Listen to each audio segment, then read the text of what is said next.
Merry Christmas. And Merry Christmas to everyone. I hope you all had a good time and a good day with your families. Before I begin, let me give a quick shout out to our sponsor, Ratchet. Ratchet's a clothing company out of the UK. I'm going to put a link down below. They have clothing for men, women, and children. The clothing for men and women are unisex, and check them out. So today I'm going to be speaking about a beef that took place between a Bonanno member and myself. His name is Sandro Aiosa. And Sandro at one time used to be a captain for that family. He was knocked down at this time, so he was a soldier. And he was another guy that was laying claim to John DiLorenzo, the guy who owns the pizzeria restaurant on Long Island. You've heard me talk about him before. But he was not on record with Sandro. Sandro never put this on record. He was just planting a Bonanno flag in the restaurant. He even put a guy that's essential to the story named Joe, that was an associate of his in the restaurant as like a counter man, a pizza guy. So what happened is Sandro didn't like that we, and I mean the Lucchese's, myself, and our crew was staying in the restaurant. What he did is he sends this guy Joe in as like his spy who brings back the messages that were there a lot, especially myself. And one day Joe comes on a day he's not working and he questions John DiLorenzo, but he tells him he's there. He's sent there from Sandro. About me, he mentions a lot of names that he shouldn't have mentioned. And he was mentioning guys who were straightened out, and he was using those words, made and whatnot. And John was repeating his story to me. I was fuming that this guy was talking like this. And he just asked a lot of things he shouldn't have asked for my last name and all of that. So I felt Sandro should have reached out himself, but he sent this guy in to get information, as a spy. And I listened to the story. And the more and more I heard what this guy said, I wasn't happy. And I knew what I was going to do. So I knew Sandro had a club in Ozone Park. He had a cafe. I went, but before I went, I took a piece of paper and in big letters, I wrote my name and my last name and my telephone number on the paper. And I go to the place and there's a bunch of guys standing outside. I walk into the cafe and I'm looking around. I don't see Sandro, but there's a girl behind the counter serving everybody. So I says, is Sandro here? She says, no, he's not here. I said, okay. I said, I want you to do me a favor. And I opened up the paper. It was a big piece of paper. Have my name, last name, telephone number. I said, I want you to give this to Sandro and tell him this is the information that he wanted and that John Panisi came himself to give it to him. Okay, I says, my name's on the paper, in case you forget my name. And I leave the place. I don't hear from Sandro, of course. But what happens is that I'm waiting to run into this guy, Joe, because I didn't like the way he approached John DiLorenzo. I didn't like the things that he said. He mentioned a lot of friends of mine that were members of that life and mentioned what their position was and whatnot. He shouldn't have been talking like that. He had no business talking like that. And he got no business coming to asking about me. So Sal Lombardo, who you probably heard me mention before, at this time was a newly inducted member to the Gambinos, and he happened to be sitting in the pizzeria restaurant with me that day. And who walks in? Joe, the pizza guy, Sandro's guy, the guy that's with Sandro. So as soon as I see him, I jump up. I says, come here, I want to go talk to you a minute. Come in the back. And I go walk back there with him, and Sal Lombardo comes with me. And I was already telling Sal, this guy needs to get cracked in the face. If he comes in now, you're going to hit him too, because he mentioned guys in your Bagada. So we get this guy in the back, and right away he starts pleading his case. So I said, listen, you're going to get your chance to talk. First, you're going to listen. I want to ask you a couple of questions, and I want you to answer me. I want you to answer me truthfully. And I start going through the list. Did you say this? Did you say that? Did you say this? And he's saying, he's admitting, yes, I said that. Yes, I said that. I said, let me ask you something. Who sent you here? Well, my friend. I said, your friend? You're talking, you mentioned a lot of names that you just admitted to. Now you don't want to mention your friend's name. Your friend too. Who sent you here? Well, my friend. I says, I'm asking you for the last time, who sent you here? Sandro. Okay. I want to clarify that he sent you here. And that's why you came to have this conversation with John, right? Yep. Did you say this? Did you say that? Did you say that? And he's being very truthful. When I get to myself, he didn't want to admit that he questioned John about me and my last name.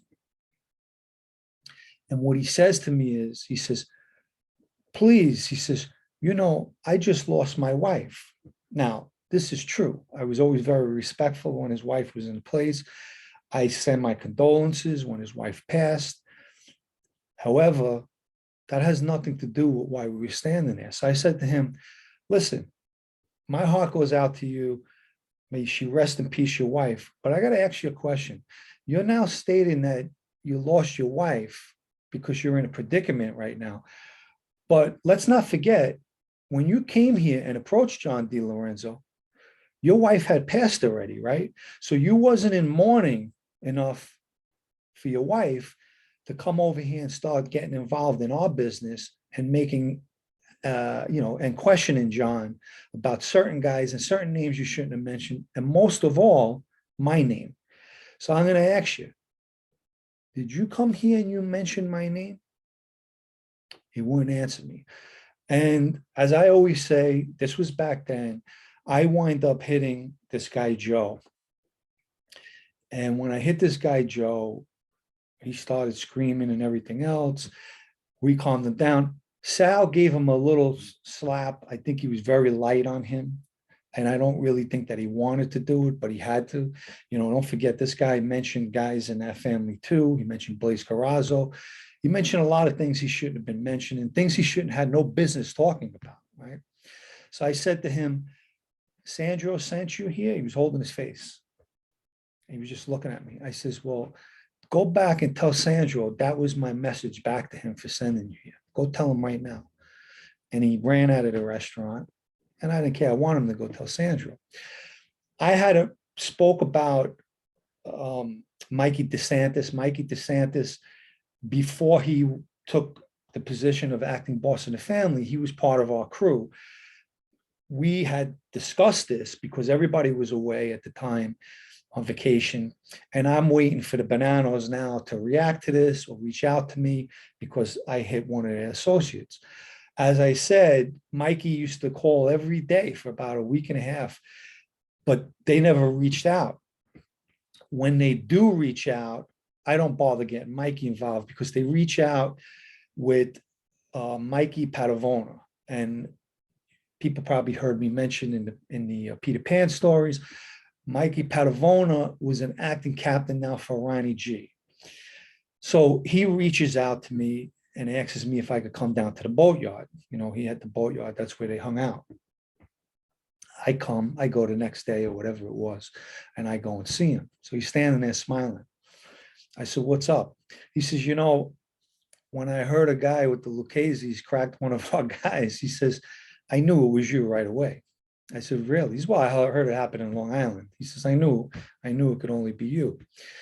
I said, well, let me just tell you something. He says, no, let me explain something to you. He says, I got the guy, he's in our crew, this Sandro. He says, just do me a favor, John. I don't want to give the guy wrong in front of you. He says, I know he's wrong. I heard the story, what happened. He says, and the guy deserved it.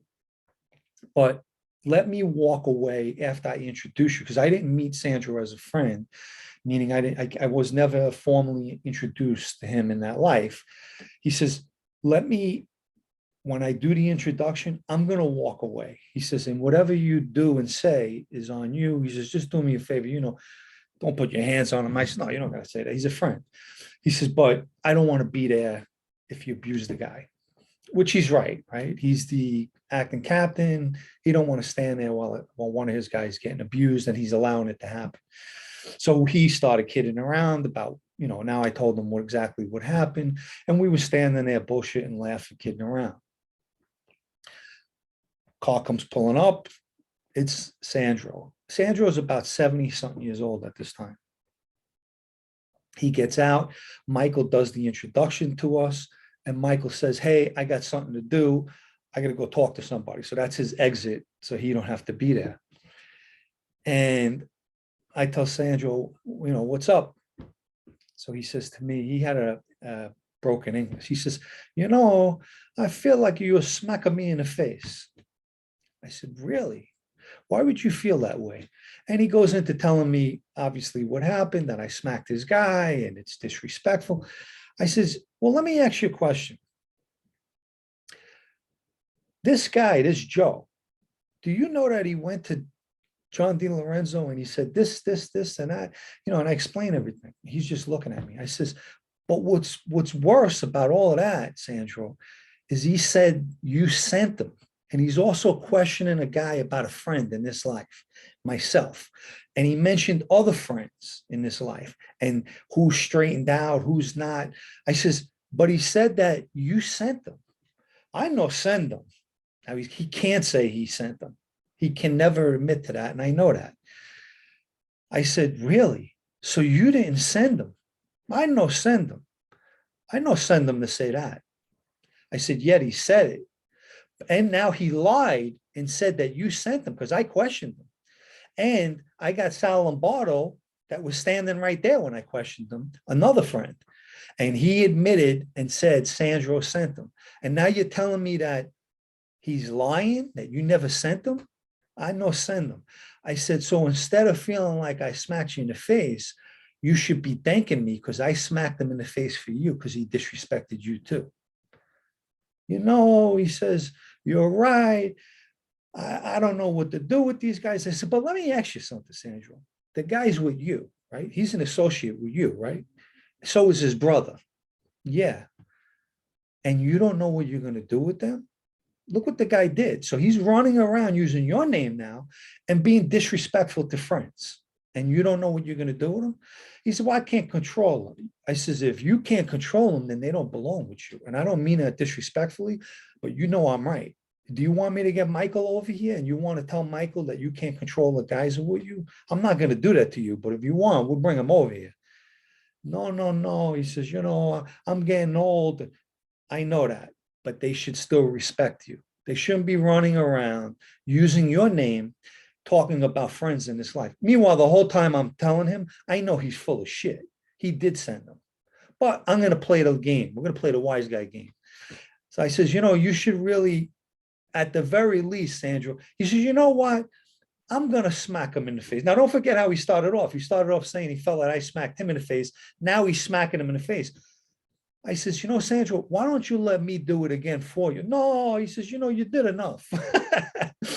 I said, all right, you smack him in the face. You want me to be there? No, I handle. He's never going to smack this guy. I said, all right, as long as you and I, Sandro, have an understanding now of what took place, and you don't think that I disrespected you, because when you started out, you told me I smacked you in the face. No. He says, I apologize. Okay. And we shook hands, kissed on the cheek, and that was that. But I just wanted to share the story. It was a sit down for the guys who say that you need to be sitting down. We were standing up in a parking lot by the boatyard. I always liked Sandro, even though I knew he bullshitted me that day.